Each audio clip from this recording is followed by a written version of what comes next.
Good morning and salutations, RosterWatch Nation. It's your friendly neighbor Trash Man. Got my AG1. Got my Ian Rappaport rap sheet pulled up. And the question of the morning is, what is Aaron Rodgers waiting for? I mean, probably what he's waiting for are more teams to get in the hunt, more coverage of this debacle. He loves the drama. We know Aaron Rodgers at this point loves the drama. He seems like, a mellow dude. Doesn't really care about those sorts of things. But we know the truth, and that's that Aaron Rodgers loves drama. He loves having his own little soap opera about where he's going to play next. He also wants more teams in the mix, I guess. The Vikings are in the mix now, along with, as we know, the Steelers and the Giants. And the thing is, I don't know if it's a good thing for any of the teams that he could purportedly be going to, at least for their as far as their receivers go. I mean, does Aaron Rodgers going to any of those teams improve those receiving cores? What's up, the Draft Rankings Show? What's up, Kip C? Thanks for saying good morning. Don't really do that much anymore. I don't really do that much anymore. I'm not really a morning person, to be honest. I wake up early. Don't get me wrong, but I don't want anyone to talk to me for like 45 minutes, except for my sweet baby girl. And by baby girl, I mean my pug. She can talk to me. You're right, Kip C. Rodgers just wants us talking about him. He loves it. He loves the drama. And really, honestly, for football, it's not bad for football. I guess there is a lot going on in free agency, which we'll get to in just 1 second. Otherwise, I guess technically this is free agent talk. But he loves the drama. He loves the conversation. He loves people talking about him, whether he feigns interest or not. So anyways, I still think Aaron Rodgers is going to the Steelers. I'm with CT ESPN on that one. I think he goes to the Steelers. I think it probably makes the most sense for him. I think it's probably the team with the best receiving core of that group. I don't know. Minnesota's got a great receiving. Well, they've got a great top tier receivers, and I guess the Steelers do now too. So I guess they're pretty evenly matched in that department. It would really be a knife in the back of Packers fans if Rodgers went to the Vikings, though. So maybe that is what he does. That seems like maybe that would be an intriguing Rodgers move, or something that he would find intriguing or interesting, at least. Who knows what he finds interesting anymore? Probably not football that much. Anyway, let's move on to some players who actually have found new teams. Rico Dowdle signed with the Panthers to a 1-year, $6.25 million contract. It's not a bad move. Jonathan Brooks, we hardly knew him. Knee injury. Might take him a while to get back on the field. Chuba Hubbard, he needs help back there. You can't touch the ball 30 times a game every game. And Rico Dowdle he fits the mold of the Panthers running back as of late. Big guy, 6 foot, 215 pounds. It makes sense for Dowdle. It makes sense for the Panthers. It might actually eat into Chuba Hubbard's load quite a bit, though. I don't love it for Hubbard. It's good for the Panthers. Maybe a little bad for Hubbard.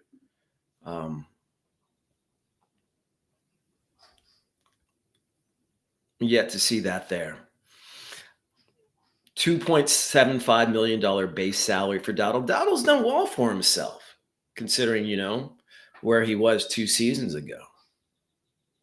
Starter for the Cowboys, now starter for not starter for the Panthers, but did compete with Chuba Hubbard. He could get in on some series there. And it could be like the Panthers of old, where they had Jonathan Stewart and was it D'Angelo Williams back there? A 1-2 punch for the Panthers. I like it. Evan Ingram found a new home. The Broncos, they agreed to terms with Evan Ingram for $23 million over 2 years.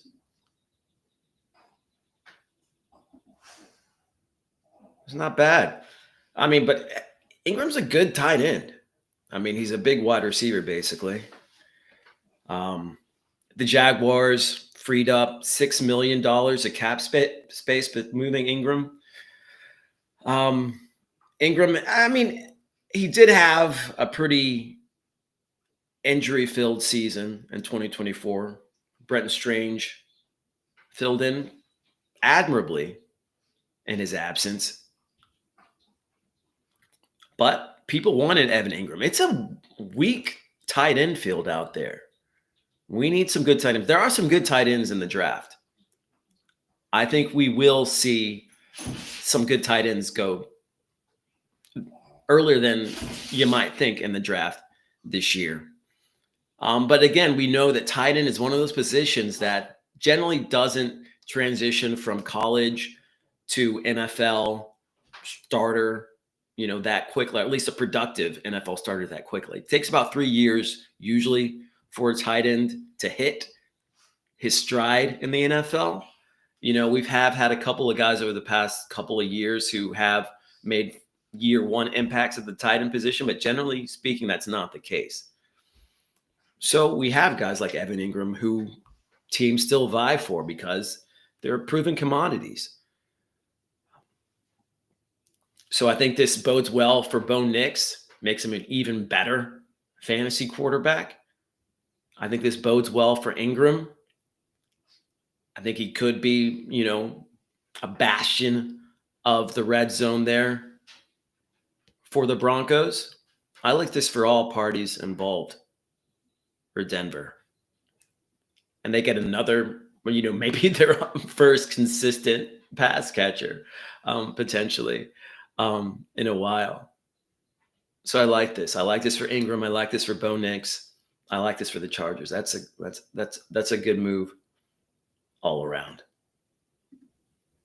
Cooper Kupp, he hasn't signed with a new team, but the Seattle Times report the Seahawks are right at the front for free agent Cooper Kupp. But it makes sense, I guess. It's another slot receiver. They have a slot receiver already in Jackson Smith and Jigba. He can move all over the field. And I guess to some extent, Cooper Kupp could play outside. So, no, at this point in his career, probably not. I don't see him really gaining separation. And so actually, now that I think it's kind of an odd fit for Cooper Kupp, just because, he and Jackson Smith and Jigba basically play the same position. And JSN is much better at this point in his career. But like Kip C says, bring Kupp back home to Washington. It makes sense in that regard. Played his college ball in Washington from that area. So I think it makes sense from that perspective. I think it makes sense for Kupp wanting to go back home for sure. But for the team, for that offense, I don't know that it makes that much sense. You have two guys basically playing the same position. They need outside receivers. They need speed.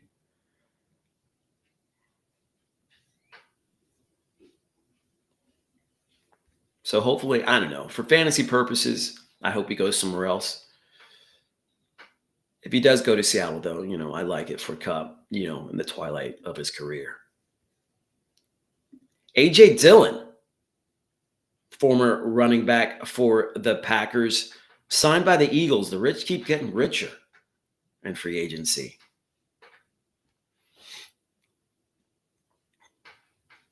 Dillon recently cleared to return to football after a neck injury that occurred late in the 2023 season. Dillon's 26, which, is middle age for a running back, averaging just over 4 yards per carry in the 4 years he's played in the NFL. It has gone down in every year. He's not really a versatile running back, but he is good in the red zone on the goal line. So, the Eagles don't really need that much help in that sense with the tush push and all, but it makes sense for the Eagles after shipping Kenneth. They killed Kenny and they brought in A.J. Dillon. It makes sense for the Eagles.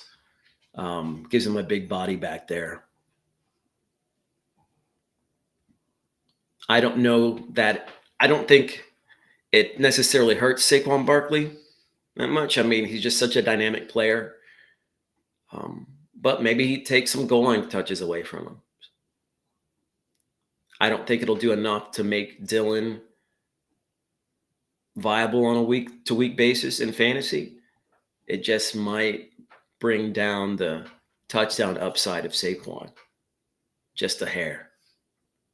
So I don't know that I like this for fantasy for really any of the parties involved, but it's a good move for the Eagles. What do y'all think? What's up, Terminal Sarcasm? Good morning to you, sir. Applied Literature says, what about Kupp to Green Bay?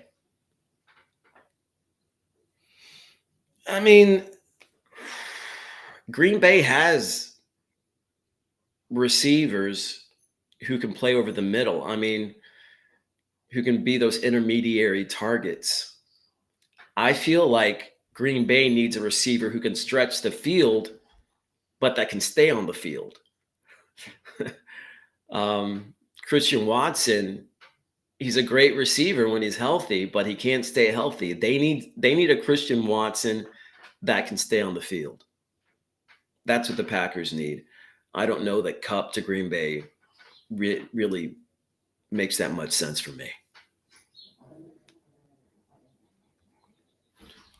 In more football news, the Chargers signed Mike Williams, formerly of the Steelers, to a 1-year, $6 million contract. 6 seems to be the magic number in free agency right now. Williams goes home to the Chargers after spending time with the Jets and the Steelers the past couple of years. Williams spent 7 years as a Charger. His most recent season there, shortened by an ACL tear in 2023. So he goes back to the Chargers to compete with Quentin Johnston on the outside. I don't know that I don't know that this really does much for Williams in fantasy on a regular basis. I do think that it helps Justin Herbert. I think this is a boost for Justin Herbert. I guess they're more of a run first. Well, they started out. They sold the bill. They sold us a bill of goods that they were going to be a run first offense last season, which they were for a good portion of the season. But as the season wore on, they started to throw the ball a lot more. So maybe they have more of a balanced attack in this season. Maybe Mike Williams does have some viable days. But really, I think this overall just helps Justin Herbert and his fantasy projection.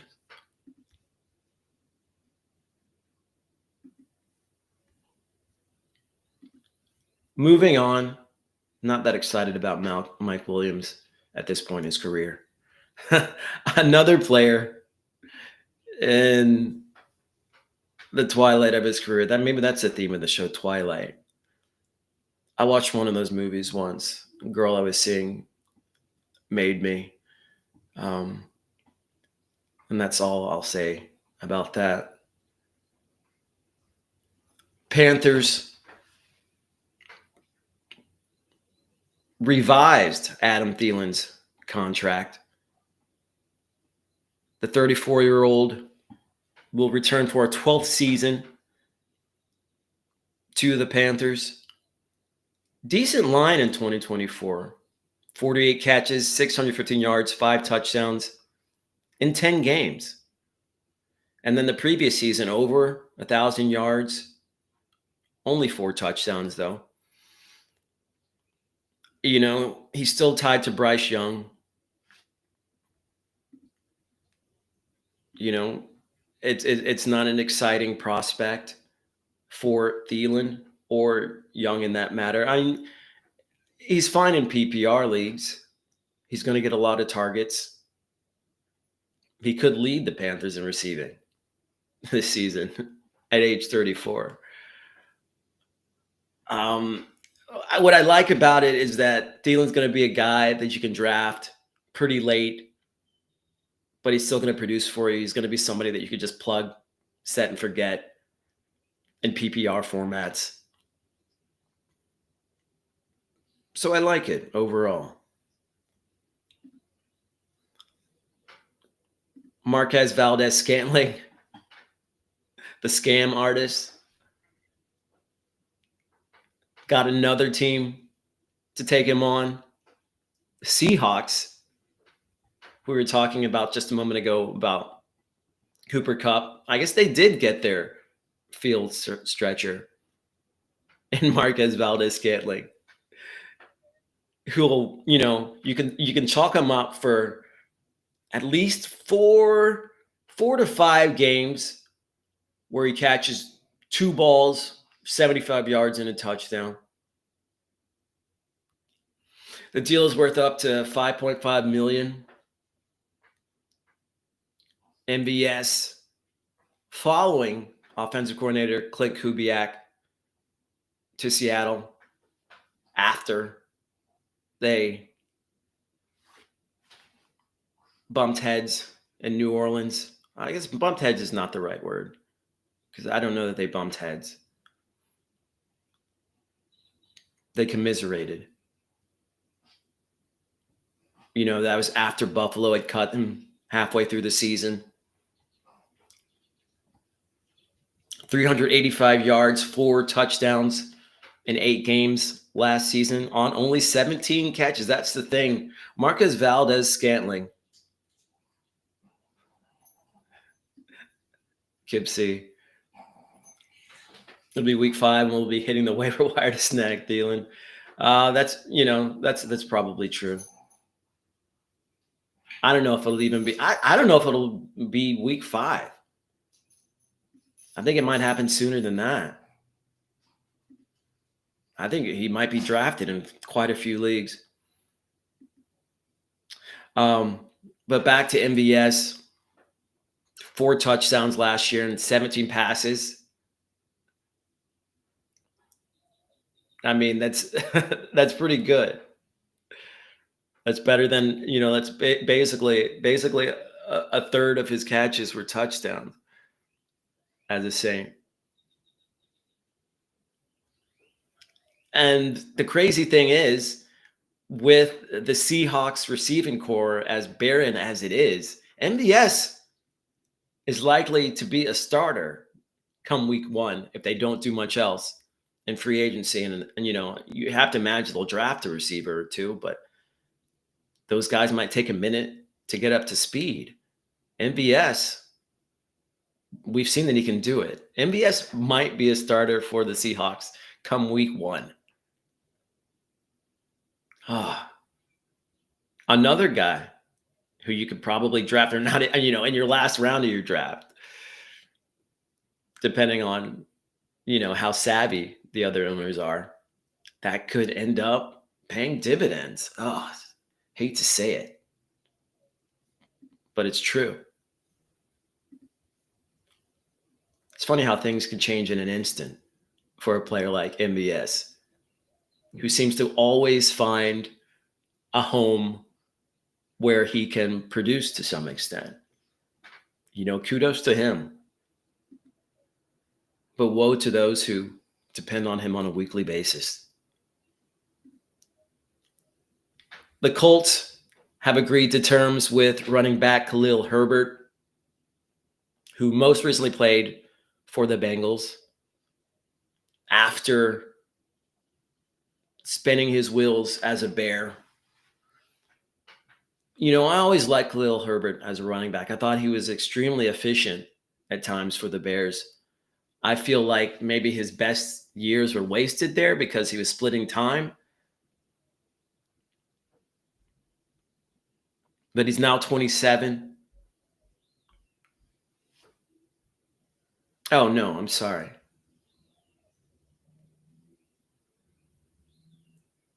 Actually, I think he might be 27. Just off the top of my head. But he is now an Indianapolis Colt. He'll back up Jonathan Taylor. And that means that he could, Khalil Herbert, 26. He'll be 27 when the season starts. So I was right. I need to stop second guessing myself. He'll be the backup to Jonathan Taylor for the Colts, and with Jonathan Taylor's recent history, there's a good chance that Herbert makes a start or two this season for the Colts. And he's a decent pass catching back. I mean, I guess the downside is he'll have either Anthony Richardson or Daniel Jones under center. Won't be getting much help from the passing game. But I like it for Herbert. I think it's a better situation for him than he's been in for the past couple of years. But I don't think it'll translate to much in fantasy, unfortunately for him. Jalen Reagor, wide receiver, a guy that I really liked in the pre-draft process the year that he came out. Re-signed with the Chargers. He was a former first-round pick.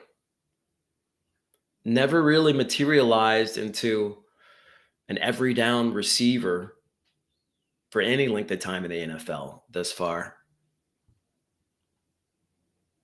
He gets another shot with the Chargers, on a wide receiving core that is, that's shaky at best, really. Ladd McConkey's their best pass catcher. Jalen Reagor is a player that can play outside. If he sticks, he could find his way into starter snaps. But at this point in his career, it seems like if he was going to stick somewhere, he would have by now. A guy that has stuck somewhere seems to be like we talk about him, or at least, he gets in the garbage grab at least once a season these past few seasons due to injuries on the Lions running back in the Lions running back tandem, and that is Craig Reynolds, re-signed by the Lions. They love him. Reynolds rushed 31 times for 139 yards last year. Caught 3 of 5 targets for 40 yards. Craig Reynolds better for football than for fantasy. It's a good story. A guy that we never thought we'd be talking about in fantasy football for multiple years. Stays with Lions, stays with a Super Bowl contender. And, he works out for them in a pinch. Does nothing for fantasy, though. Another move that probably does nothing for fantasy. Wide receiver Van Jefferson, formerly the Steelers, 1-year contract, $2.5 million to the Titans. Coming off of 2024, where he had 24 catches for 277 yards, 2 touchdowns with the Steelers. His best season, 800 yards or so with the Rams, which was probably like 4 years ago. The last time that he probably made an appearance in the garbage grab. But in a Tennessee receiving core that's just lost 2 of their starters, Van Jefferson stands a pretty good chance of being a starter for the Titans come week 1. Not much upside there. You know, if it does have any fantasy implications, it's going to be in PPR formats. But it's a true trashy play that would be Van Jefferson on the Titans. I mean, just saying Van Jefferson on the Titans makes me want to yawn. If that's any indication of what I think about those fantasy implications. Let's see. A few more guys found new homes. The Ravens re-signed Tylan Wallace to a 1-year, $2.25 million contract. You know, he was mainly a special teamer or a body out there to block.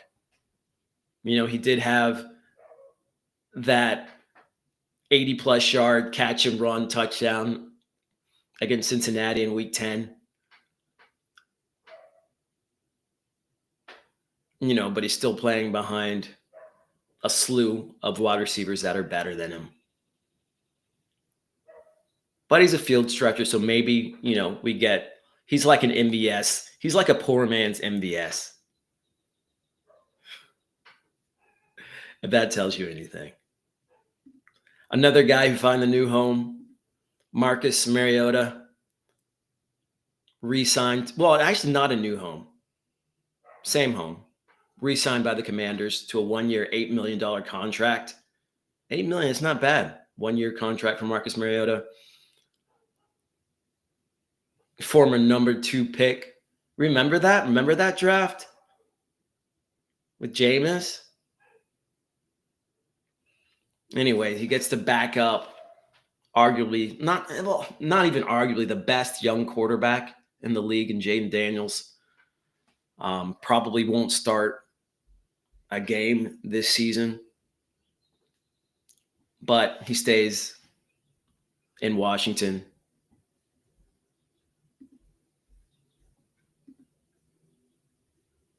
For another year.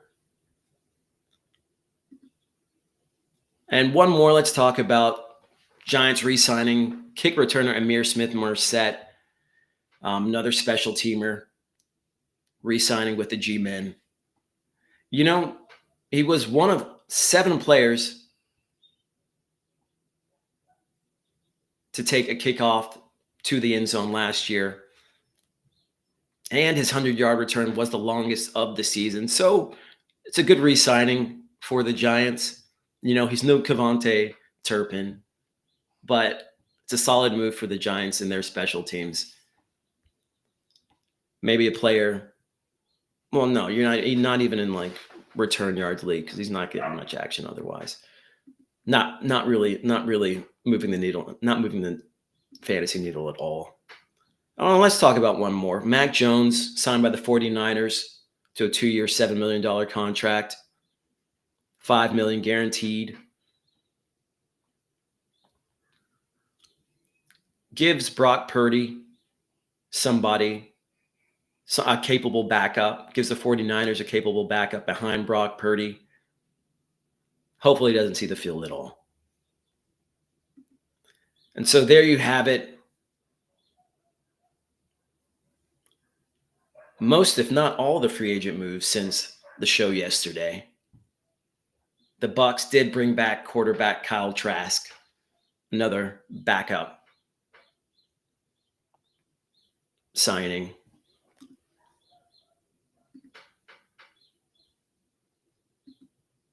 Kipsy saying Mac Jones going full circle to San Fran is a good way to sum up how this offseason is going. I don't disagree with you, Kip. Jamie, what do I think about Ashton Dulin re-signing 2 years? We talked about Ashton Dulin yesterday. I mean, like he's arguably the worst receiver on that team. It does nothing for me from a fantasy perspective. Good for Dulin. That's all I can say about that.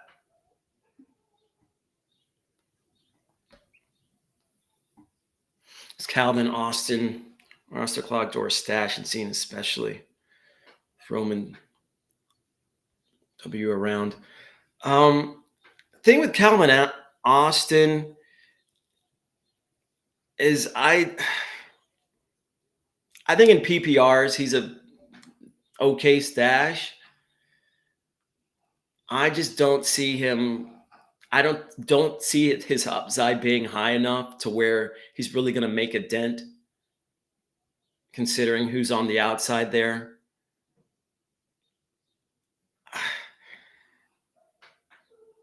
Yeah, I think he's roster clogged, to be honest. You know, he might get a few good games in PPR formats, but I think he's going to be largely roster clogged, yeah.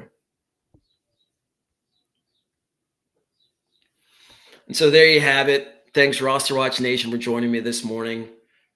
Cody and Alex will be back in a few hours talking about God knows what. But I hope you stay tuned for that. Thanks for tuning in this morning, where we at RosterWatch are doing something different. And I hope it makes your morning better. Hope it gets you excited for the fantasy season. It's making me more excited for the fantasy season, although that doesn't take much. Anyways, this has been the Trash Man, on behalf of RosterWatch.com. Until next time, be ready. This is Anthony Richardson, and you're listening to RosterWatch. This is AJ Brown, and you're listening to Roster Watch. This is Josh Allen, and you're listening to Roster Watch.